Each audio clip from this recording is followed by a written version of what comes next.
Hi, this is Dr. Emick, and I serve as the Director of Internship Advising. Today we're going to spend some time in your professional development seminars talking a little bit about the internship process. This is going to be an interactive presentation.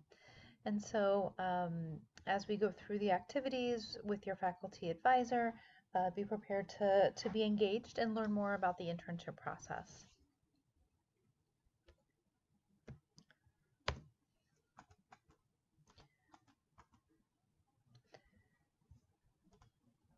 So our first activity is internship. What does it mean?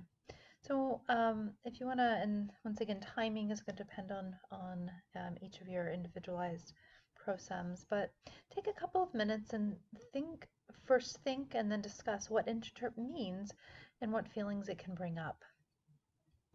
Internship can most certainly bring up a range of feelings, and so I'd like everybody to take some time to think about some of those feelings and think about how some of those feelings may be impacting your excitement or frustration or anxiety about the process. If you've done this activity before in your first or second year of the program, how has the idea of internship changed during your time in the program? What are you most excited about, or what makes you most anxious? When you guys are done with this activity, go ahead and move on to the next slide. So I want to share a little bit of just information giving.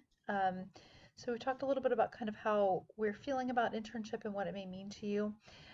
From more of a black and white definition standpoint, internship in the application process. So internship is considered the capstone clinical training experience.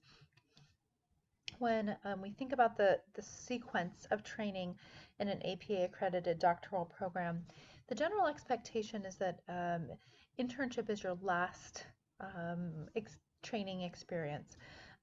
Ideally, dissertation is completed prior to that, and internship is your capstone clinical experience.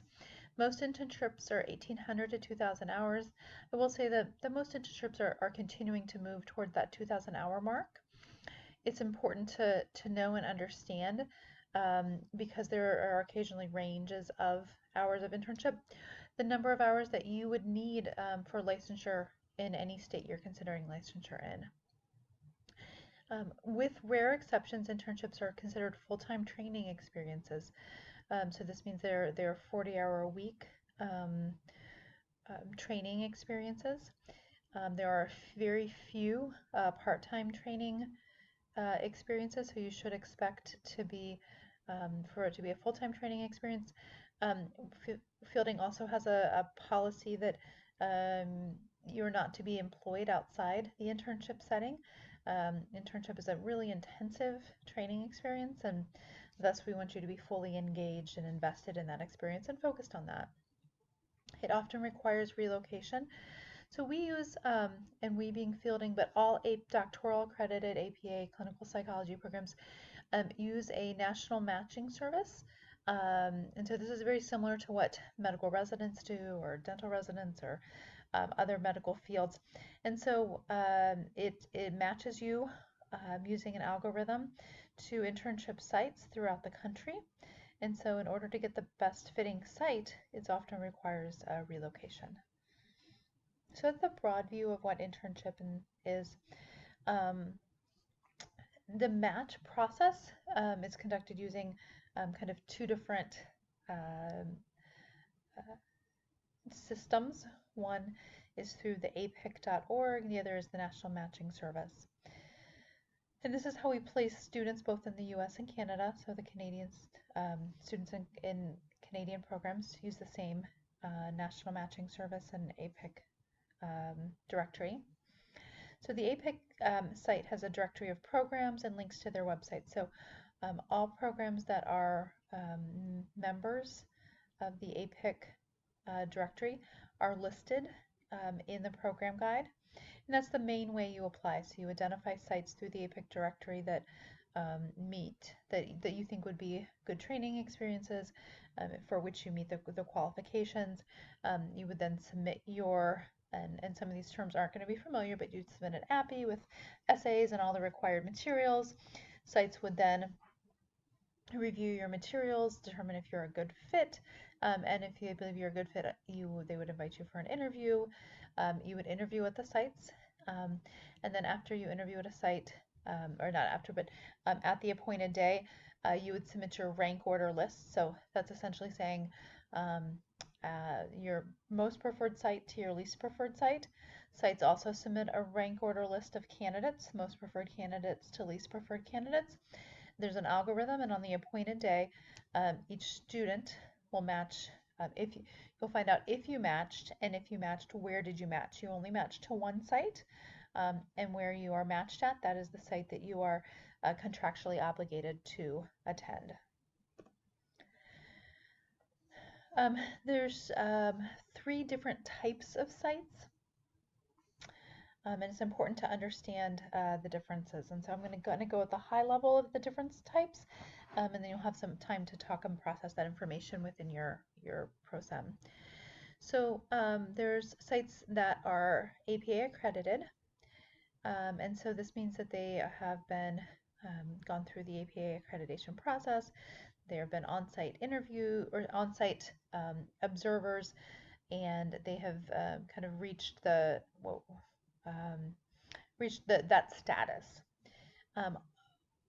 Then we have APIC membership, and so think back to Venn diagrams of 3rd and 4th grade. So all APA accredited internships are also APIC member sites, but not every APIC member site is APA accredited. APIC members are just that, they're memberships. They're agreeing that they're going to have a certain set of criteria to be an APIC member, and they're going to meet certain requirements for the internship, but those requirements are scrutinized slightly differently than for APA accreditation.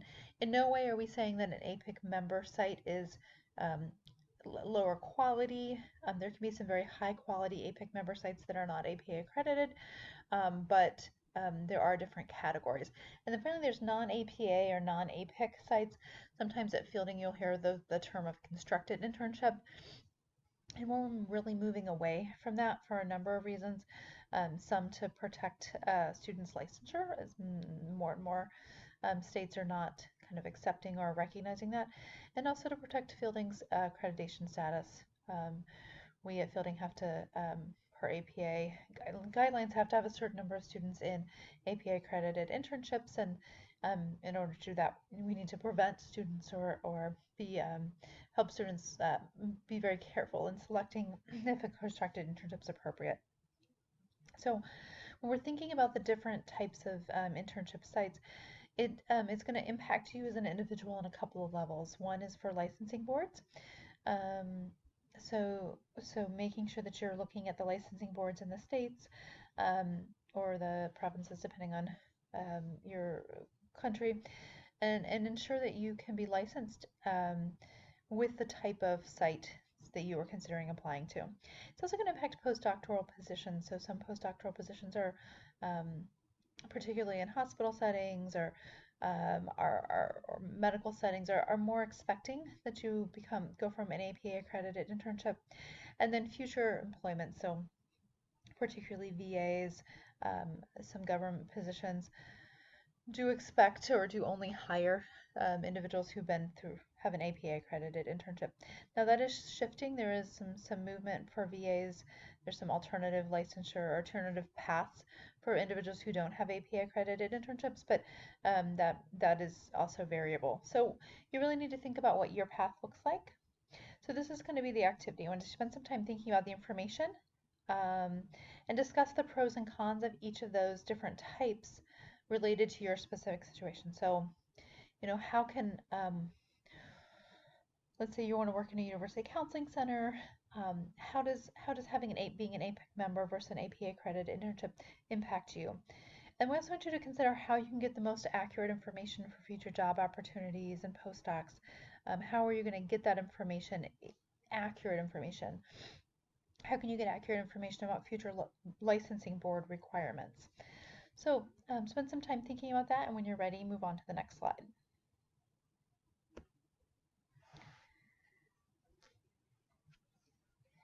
So the next activity we're going to do is going to be a little bit longer. So I'm going to have everybody, if you're able to go to the APIC website. I want you to start looking at several sites that interest you. And so when you go to the website, you're going to see that there's a number of ways to search sites. You can search by areas of interest, you can search by geographic area, you can search by specialty and concentration. So spend some time identifying sites that interest you, and then share with the group some of the requirements. Maybe these are requirements you were surprised or not surprised about. How many assessment hours are typically required? What is the average number of integrated reports that students that are accepted to that site report having? So start to look at some of the requirements for a couple of sites that you're interested in, and then share any thoughts with the groups about sites you encountered and the requirements, and start to think about how that may impact you as you're planning your practicum training experiences.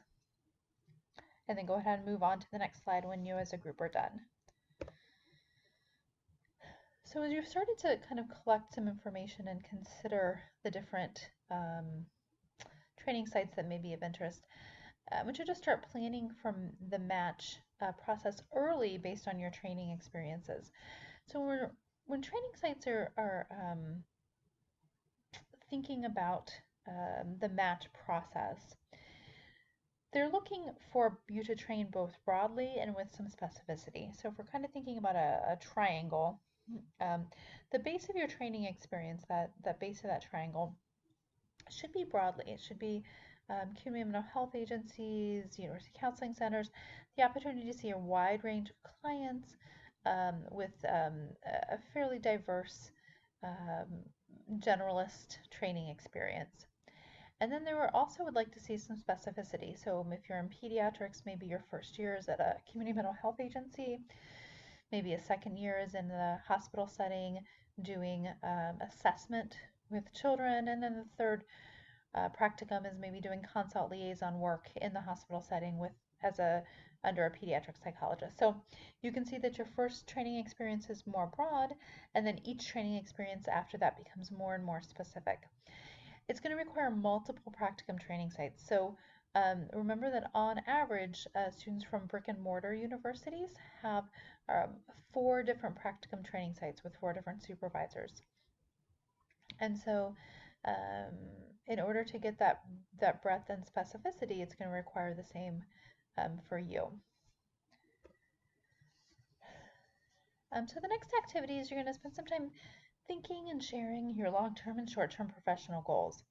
Thinking about what you're interested in, so as you made the decision to come to Fielding to get your clinical psychology degree, where do you see yourself in 10 years? What populations do you want to work with? Thinking about how you're going to move towards those goals, not just with clinical training, but with research, with connections with professional organizations. What about other ways you can move towards those goals that your CV can help share that path? So when you're thinking about these movement towards these areas, how can that be reflected in your CV? And how does this relate to internship and matching and APIC? So if you're really interested in pediatric psychology, how does that kind of relate to the internship process and matching?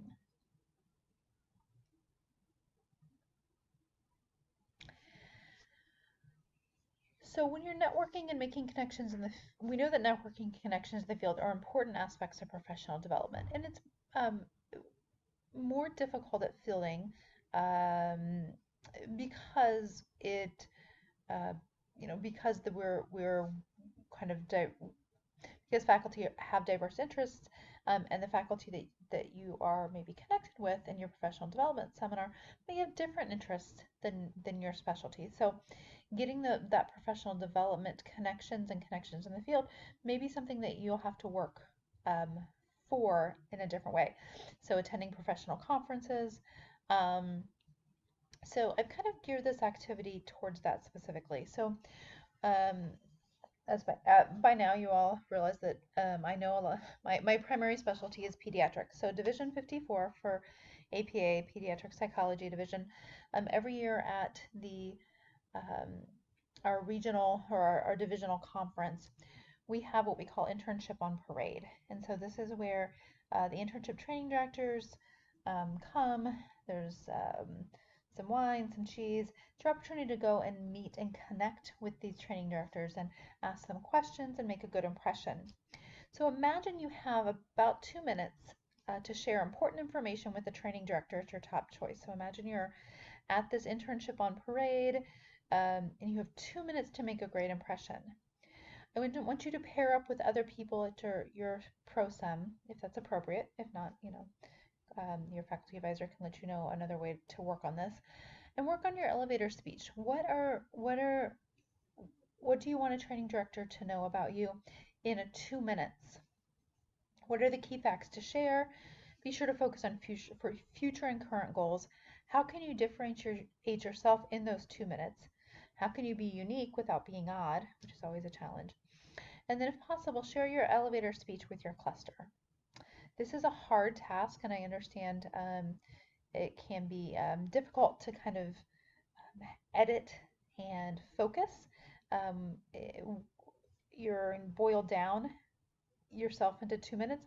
It's also a really important task as you're moved towards internship interviews and starting to think about important things.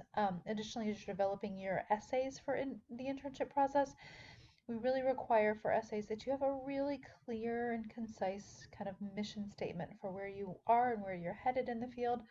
And so this will hopefully kind of focus some of that energy.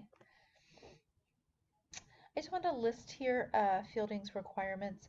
They're listed on the internship page. I'm not going to talk through them, but it's just hopefully that it's important that depending on where you are in your program, that you start to be aware of them and you take your time in ensuring that they're met, particularly as they have to be met in order to apply for internship.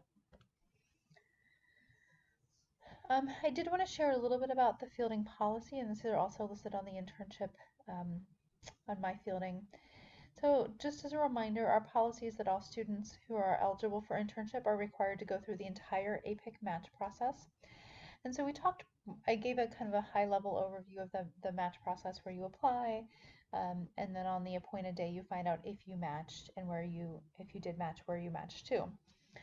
So if you found out at the end of, we call it phase 1, that you did not match, then there's a phase 2, which is essentially the sites that, so occasionally, so interns may not match, or intern applicants may not match, but there's also sites that don't match using the algorithm. So phase 2 is the next opportunity to go through an interview process and a matching process.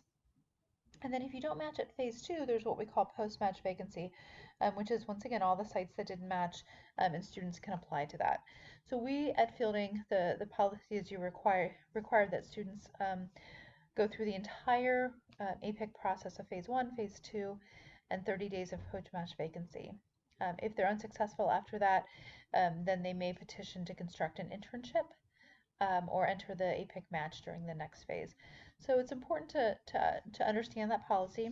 It's also important that to understand that we do require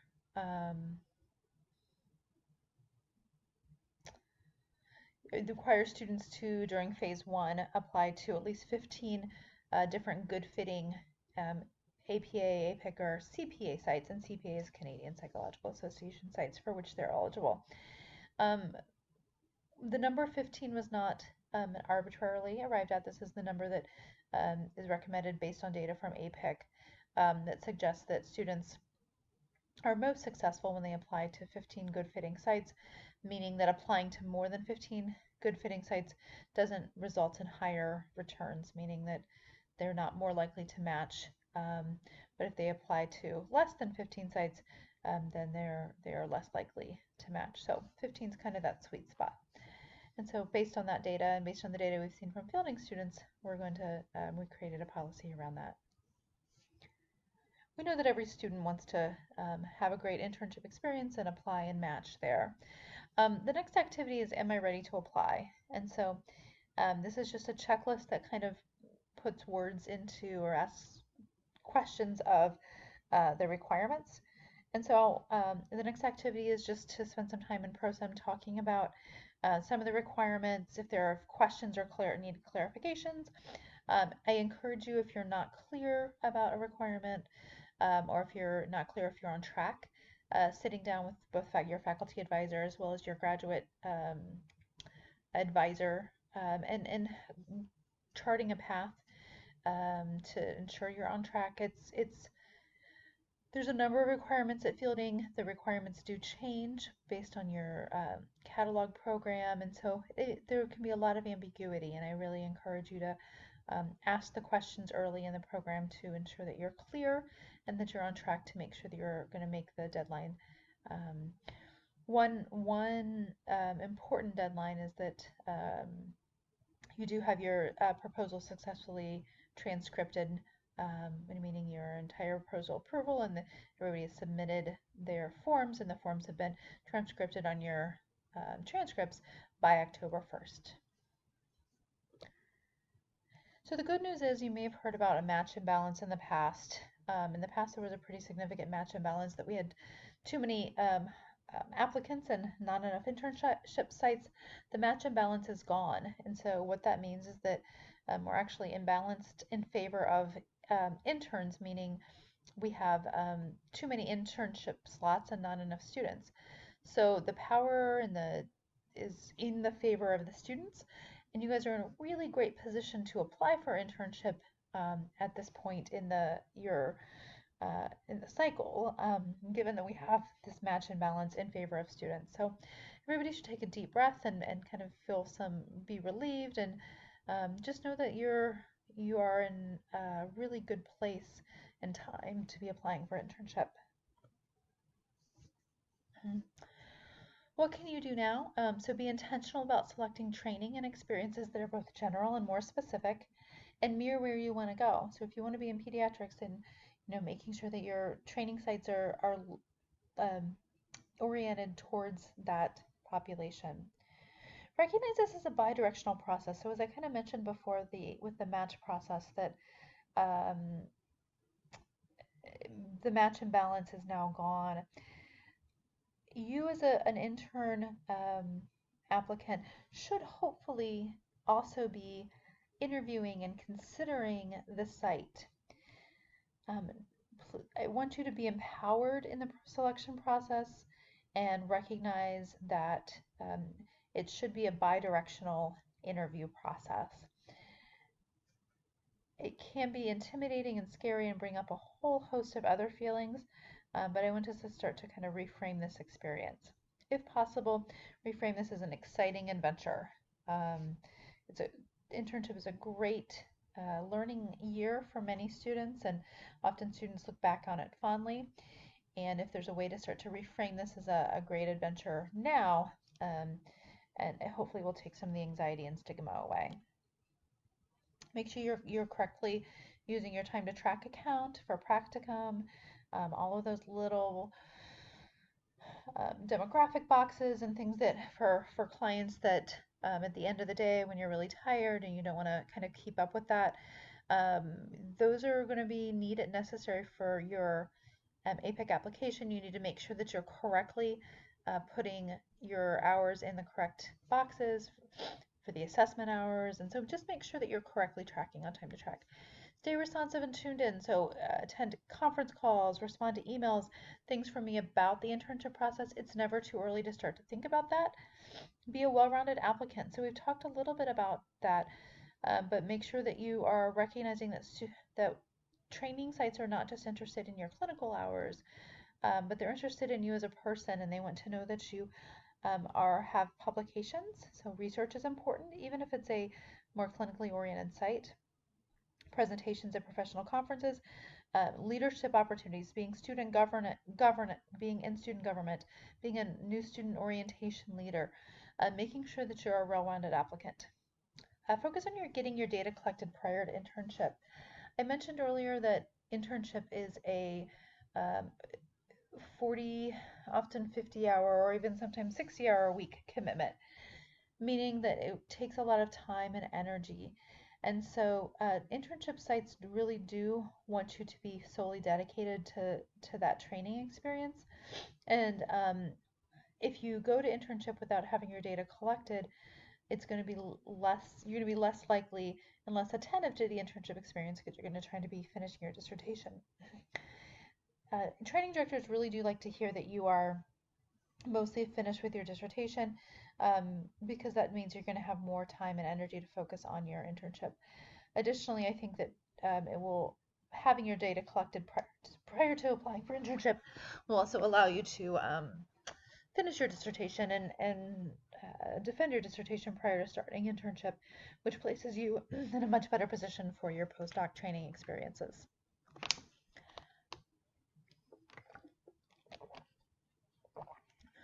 Recognize that you will need about 15 to 1800 hours to be competitive. The current training requirements for fielding, depending on your catalog year, are 1,000 hours or 1,500 hours, and those are below the minimum expectations. If you're applying for neuropsych internships, those require your 1,500 to 1,800 hours will not be enough. Um, Recognizing that you'll need many more neuropsych assessment hours and many more overall hours. And so these were just, this is a bit dated now, but this is 2012 from training director. So the number of prior hours of this is just direct neuropsych assessment experience. So this is not report writing of a competitive applicant. And so the median was 400 hours. The mean with a pretty large standard deviation was 575. So recognize that you'll need to plan your training differently and you'll need additional practicum experiences to be competitive for neuropsych. So for this activity, spend some time talking about your proposed practicum training path and how it relates to your future internship goals. What are some strategies to successfully or securing specific placements? What are some barriers to overcome? I know that finding practicum sites, particularly practicum sites that are fit to your unique niche and interests, may be difficult. This would be a good time to brainstorm at ProSem about how you can overcome some of those. Thinking about specific groups, so student leadership roles, APA divisions, related to your internship goals. What ways can you use those resources in practicum training and making sure you're a strong internship applicant? And then just share with your goal, your cluster, and I use the word cluster, sorry about that, your ProSem, one concrete step towards your future internship goal. Whether it's joining a specific APA division, attending a divisional conference, joining a specific training group, what are you going to do right now to make yourself more consistent with where your kind of final goal is, where you want to go related to like an internship. So if you're interested in a university counseling center, then maybe you're going to attend a conference for university counseling trainees, building resources to help you. So there's a internship writing course. And so for anybody after spring of 2015, this is a required course. In this course, we will get feedback about writing your essays. There's monthly web calls with conferences. So in conclusion, now's a good time to start thinking about long-term plans and goals and think how each training experience relates to those plans. Ensure your clinical training sites, you're training at several sites that mirror where you want to go. Be active in research and other relevant groups and just stay positive. This is once again, internship hopefully is a memorable training experience and something to look forward to. As always, I'm available as well as I'm sure your faculty advisor if you have questions or further conversation. And I look forward to continuing the dialogue using other resources we have available at Fielding.